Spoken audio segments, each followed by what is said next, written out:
ওই যে হুন্ডা শোরুমের যে মেকানিক ছেলেটা ছিল, আমার কাছে মনে হয় ও পুরাই ফ্রডগিরি করছে আমার সাথে।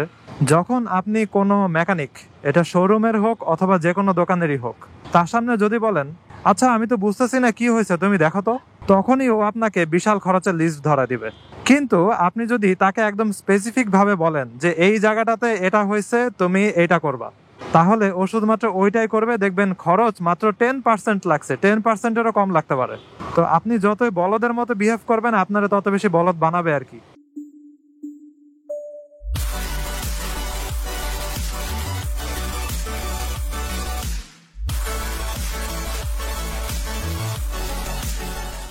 এই হোয়াট ইজ গোয়িং অন, এখন আমি আছি হাতের ঝিলে আর ঘড়িতে বাজে হচ্ছে 10:30। তাহলে এখন আমি হচ্ছে বাসার দিকে যাব। মোটরসাইকেল চলছে হচ্ছে 23.2 কিলোমিটার। আর এখন আমি রাইড করতেছি একদম ফুল ট্যাঙ্কি। একটা মজাই লাগে ট্যাঙ্কি একদম ফুল থাকলে। আর নতুন তো হচ্ছে ট্রাস্ট পাম্পের থেকে আমি তেল নিছি, এখন দেখতেছি কেমন পারফর্ম করে। আমার কাছে এখন পর্যন্ত কোনো ডিফারেন্ট কিছু লাগে নাই আর কি। রাইডিং এক্সপিরিয়েন্সে মনে করেন অ্যাক্সেলারেশন পাওয়ার যেটাই বলে না কেন, কোনো চেঞ্জ অত বেশি কিছু লাগে নাই। তাই বলা যায় যে এখন পর্যন্ত ভালোই। এখন মাইলেজ কেমন আসে ওটাতে বোঝা যাবে কি অবস্থা। আর মাইলেজের দিক দিয়ে জিনিসটা হচ্ছে, লাস্টের যে আসাদ গেটের থেকে তেল নিছি যেটা, ওইটার আমার 2 বছর ধরে বারবার ওইখান থেকে নেওয়া হইতেছে, কিন্তু 2 বছরে আমার 2বার স্পার্ক প্লাগ চেঞ্জ হয়েছে। তবে লাস্ট টাইম যে স্পার্ক প্লাগ চেঞ্জ হয়েছে আমার কাছে মনে হয় না এটা চেঞ্জ করা কোনো দরকার ছিল। ওই যে হুন্ডা শোরুমের যে মেকানিক ছেলেটা ছিল, আমার কাছে মনে হয় ও পুরাই ফ্রডগিরি করছে আমার সাথে। স্পার্ক প্লাগ চেঞ্জ করাইছে, তারপরে পিছনের ব্রেক শু ওইটা হচ্ছে চেঞ্জ করাইছে। অর্থাৎ ড্রাম ব্রেকের তো মনে করেন পুরা রিংটাই হচ্ছে চেঞ্জ করা লাগে, তো পুরা রিংটাই হচ্ছে পাল্টাইছে সে। কিন্তু কেন জানি আমার কাছে মনে হয়েছে ও ইচ্ছা করে এরকম খরচগুলা করাইছে আমার। কারণটা কি, ওই যে আমি বললাম আমার মোটরসাইকেলে জাস্ট হ্যান্ডেলে বাঁকা হয়েছিল, কিন্তু ও আমাকে বলে যে সব খোলা লাগবে, সব চেঞ্জ করা লাগবে, আপনার 20-22 হাজার টাকার মতো একটা খরচ হতে পারে, আমি কি দিয়ে আসবো নাকি কাজে। সো পরে আমি ভাগ্য ভালো ওরে কাজে দেই নাই, কারণ এত টাকা কাজ আমি তো অ্যাফোর্ড করতে পারবো না ওই সময়। পরে মাত্র 100 টাকা আমি হ্যান্ডেল ঠিক করে ফেলাইছি। তাই আমার কাছে মনে হলো আমাকে যে জিনিসগুলোই চেঞ্জ করাইছে অথবা ঠিক করাইছে সবকিছুই অপ্রয়োজনীয় ছিল, হুদাই আমারে করাইছে, এরকম আমার কাছে মনে হলো। কি প্যাচ লাগছে দেখছেন, রাত 11টার পরে সবগুলো একটা একটার সাথে প্যাচ। লিটারালি রাস্তা খালি, কিন্তু আমরা সবাই এক জায়গাতে প্যাচ লেগে আছি। যাক, এখান দিয়ে বের হয়ে গেলাম। কি অবস্থা, ওই গাড়িগুলা সব একটা একটার সাথে প্যাচ লেগে আছে, করুণ অবস্থা। গাড়িওয়ালারা কি আর বলবো। এবং গ্লাসের ভিতর দিয়ে এক গাড়িওয়ালা হচ্ছে আরেক ড্রাইভারকে গালিগালাজ করতেছে আর কি। এটা কি মোটরসাইকেল, সিলেট আর নাম্বার হচ্ছে 11-0 এরকম। কি ব্যাপার, নাম্বারও তো অত ডিজিট না, এটা অনেক আগের মোটরসাইকেল মনে হচ্ছে। চাকাগুলো চিকন, কিন্তু পিছনে লাইটগুলা পুরাই রয়্যাল এনফিল্ডের মতো আর কি, গোল গোল। আরে ভুলে গেছিলাম স্পিড ব্রেকার। মোটরসাইকেলের দিকে তাকাইতে গিয়ে খেয়ালই ছিল না। মোটরসাইকেলটা সাইড থেকে ক্রুজার মতো আর কি, ইয়ামাহা। এটা মনে হয় অনেক আগের। যাই হোক, লেটস গো। যেটা আমি বলতেছিলাম, আমার কাছে কেন জানি মনে হয় না যে তেলের জন্য স্পার্ক প্লাগ আমার চেঞ্জ করা লাগছে। বসুন্ধরার ওদিকে বিশাল সিরিয়াল, ওইখানে ঢুকাই যাবে না। এই যে দেখছেন একদম ওই মাথা থেকে এই মাথা পর্যন্ত পুরা জ্যাম লাগে আছে, ফার্ম গেট দিয়ে যাওয়া লাগবে। এত জ্যাম কেন আজকে? এমন তো না যে আজকে বৃহস্পতিবার রাত, আমি যেদিন রেকর্ডটা করতেছি ওদিন হচ্ছে বুধবারের রাত। তারপরও এক্সেসিভ লেভেলের জ্যাম এই 4 রাস্তার মোড়ে। যাই হোক, স্পার্ক প্লাগের কথা বলতেছিলাম। আমার এরকম মনে হয় নাই যে এটা চেঞ্জ করার দরকার আছে। তো ওই ছেলেটা বলতেছিল যে একদমই যে চেঞ্জ করা লাগবে এরকম না, তবে করে নিলে ভালো। তখন আমি চিন্তা করছি আচ্ছা যেহেতু সাজেস্ট করছে তাহলে করেই ফেলি। কিন্তু পরে ছেলেটা যখন বুঝতে পারছে যে আমি ওর কথা যা বলতেছে তাই শুনতেছি, তখনও কি কাহিনীটা করলো, ওই হ্যান্ডেল নিয়ে হচ্ছে ওই কথাগুলো বললো যে আপনাকে আমি হিসাব দেই এরকম এরকম এরকম, বল রেসার চেঞ্জ করা লাগবে, হ্যান্ডেলটা পুরাই চেঞ্জ করা লাগতে পারে, তারপরে সাসপেনশন বাঁকা হয়ে যেতে পারে, ওই সাসপেনশন খোলা লাগবে, সবকিছু খোলা লাগবে, এই সেই। তারপরে হচ্ছে সামনের চাকাটাও খুললো না।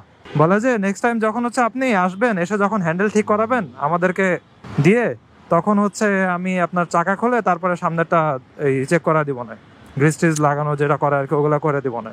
লিটারালি ও আর কি একটু পুশ করতেছিল আমাকে আমি যেন এই কাজটা করাই, এবং ও বলতেছিল যে আশেপাশের দোকান থেকে হচ্ছে ও এই জিনিসগুলা করায় তারপর আমাকে দিবে। অর্থাৎ আশেপাশের দোকানের সাথেও কানেক্টেড, বুঝতে পারছেন?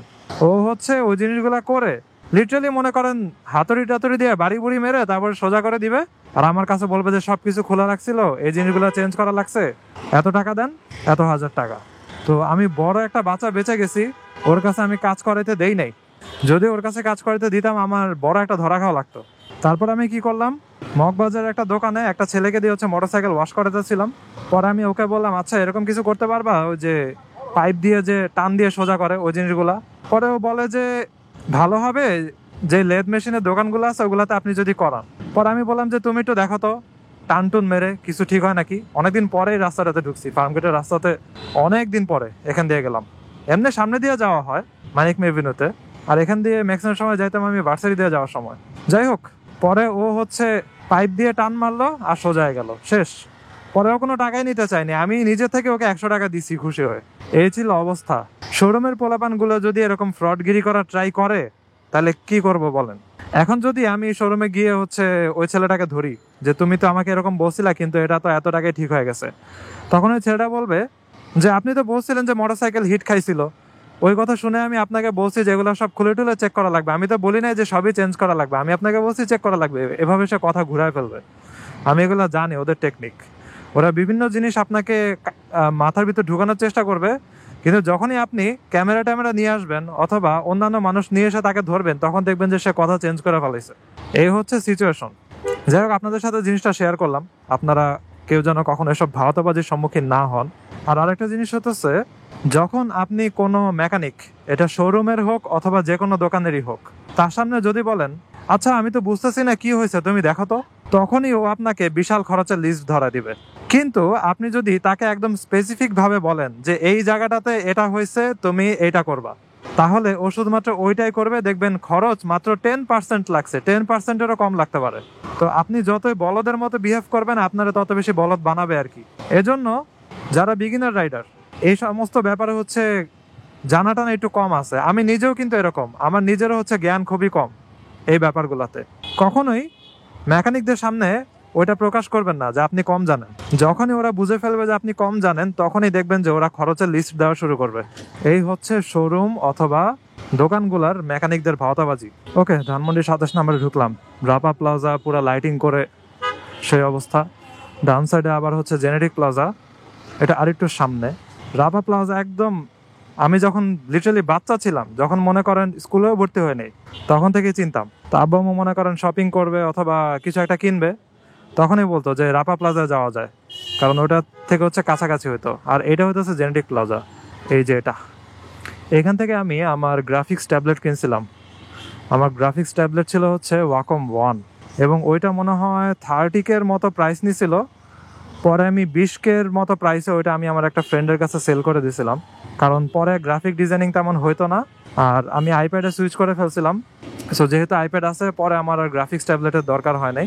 আগে আমি ডিজিটাল আর্ট করতাম, গ্রাফিক ডিজাইনিং করতাম, হালকা পাতলা ফ্রিল্যান্সিং করতাম, তখন এই জিনিসগুলো অনেক বেশি ইউজ হতো। আর এখন আইপ্যাডের মধ্যে আমি জাস্ট স্টুডেন্টদেরকে পড়াই, ক্লাস নেই, আর ইউনিভার্সিটি অ্যাডমিশনদের ক্লাস নেই। ও গাড়িটা ভালোই তো, একটা সামনে আরেকটা লাগাইছে। যাই হোক, আমি চলে আসছি আমার গন্তব্যস্থলে ধানমন্ডিতে। আজকে ভিডিও এখানে শেষ করে I hope you guys like this video. If you are watching for the first time, make and kindly subscribe. তো see you in the next one. ভালো থাকুন, সাবধানে রাইড করেন, tata. I wake up to a little bit of drool on my pillow, feel like it's gonna be a bad day. Yeah, I'm tired of shit, and the coffee ain't hit yet, damn ain't that great. I don't wanna go to work, cause my boss is a jerk, and I'm not even that paid. I need a change in my life, cause I don't feel alive, and there's nothing that makes me happy.